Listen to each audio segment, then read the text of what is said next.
তুমি কি জানো উম্মত, আমি 23টা বছর টানা তোর জন্য কেঁদেছিলাম।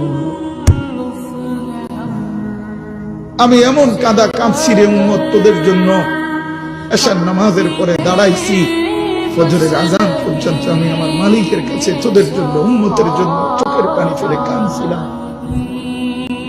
আমার এত চোখের পানি তোর দিল গলাইতে পারলো না। আমি তায়েফের পাথরের আঘাতে আমার পিঠটা চালনির মতো ছিদ্র ছিদ্র হয়ে গেছে রক্তে।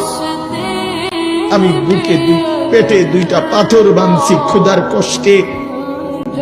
আমি উহুদের দান্দান শহীদ করা রক্তে উহুদের ময়দানে পড়েছিলাম বেহুশ হয়ে। আমার ঘরের চুলায় 3 মাস রান্নার জন্য কোনোদিন চুলায় আগুন জ্বলে নাই।